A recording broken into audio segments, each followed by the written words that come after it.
Première lettre de saint Paul apôtre aux Corinthiens, chapitre 1. Paul, appelé par la volonté de Dieu pour être apôtre du Christ Jésus, et Sosthène notre frère, à l'Église de Dieu qui est à Corinthe, à ceux qui ont été sanctifiés dans le Christ Jésus et sont appelés à être saints, avec tous ceux qui en tout lieu invoquent le nom de notre Seigneur Jésus-Christ, leur Seigneur et le nôtre. À vous la grâce et la paix de la part de Dieu notre Père et du Seigneur Jésus-Christ. Je ne cesse de rendre grâce à Dieu à votre sujet, pour la grâce qu'il vous a donnée dans le Christ Jésus. En lui vous avez reçu toutes les richesses, toutes celles de la parole et de la connaissance de Dieu. Car le témoignage rendu au Christ s'est établi fermement parmi vous. Ainsi, aucun don de grâce ne vous manque, à vous qui attendez de voir se révéler notre Seigneur Jésus-Christ. C'est lui qui vous fera tenir fermement jusqu'au bout, et vous serez sans reproche au jour de notre Seigneur Jésus-Christ. Car Dieu est fidèle, lui qui vous a appelé à vivre en communion avec son Fils, Jésus-Christ notre Seigneur. Frères, je vous exhorte au nom de notre Seigneur Jésus-Christ, ayez tous un même langage, qu'il n'y ait pas de division entre vous, soyez en parfaite harmonie de pensée et d'opinion. Il m'a été rapporté à votre sujet, mes frères, par les gens de chez Chloé, qu'il y a entre vous des rivalités. Je m'explique.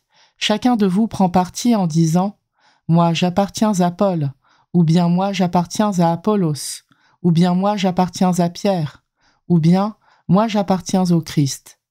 Le Christ est-il donc divisé? Est-ce Paul qui a été crucifié pour vous? Est-ce au nom de Paul que vous avez été baptisés?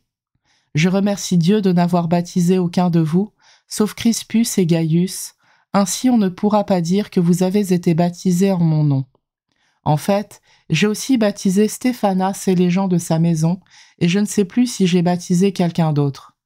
Le Christ en effet ne m'a pas envoyé pour baptiser, mais pour annoncer l'Évangile, et cela sans avoir recours au langage de la sagesse humaine, ce qui rendrait vaine la croix du Christ. Car le langage de la croix est folie pour ceux qui vont à leur perte, mais pour ceux qui vont vers leur salut, pour nous, il est puissance de Dieu. L'Écriture dit en effet « Je mènerai à sa perte la sagesse des sages, et l'intelligence des intelligents, je la rejetterai. » Où est-il le sage? Où est-il le scribe? Où est-il le raisonneur d'ici-bas? La sagesse du monde, Dieu ne l'a-t-il pas rendue folle? Puisqu'en effet, par une disposition de la sagesse de Dieu, le monde avec toute sa sagesse n'a pas su reconnaître Dieu, il a plu à Dieu de sauver les croyants par cette folie qu'est la proclamation de l'Évangile. Alors que les Juifs réclament des signes miraculeux et que les Grecs recherchent une sagesse, nous proclamons un Messie crucifié, scandale pour les Juifs, folie pour les nations païennes. Mais pour ceux que Dieu appelle, qu'ils soient Juifs ou Grecs, ce Messie, ce Christ, est puissance de Dieu et sagesse de Dieu. Car ce qui est folie de Dieu est plus sage que les hommes, et ce qui est faiblesse de Dieu est plus fort que les hommes. Frères, vous qui avez été appelés par Dieu, regardez bien, parmi vous il n'y a pas beaucoup de sages aux yeux des hommes, ni de gens puissants ou de haute naissance. Au contraire, ce qu'il y a de fou dans le monde, voilà ce que Dieu a choisi pour couvrir de confusion les sages. Ce qu'il y a de faible dans le monde, voilà ce que Dieu a choisi pour couvrir de confusion ce qui est fort. Ce qui est d'origine modeste, méprisé dans le monde, ce qui n'est pas, voilà ce que Dieu a choisi pour réduire à rien ce qui est. Ainsi aucun être de chair ne pourra s'enorgueillir devant Dieu. C'est grâce à Dieu en effet que vous êtes dans le Christ Jésus, lui qui est devenu pour nous sagesse venant de Dieu, justice, sanctification, rédemption.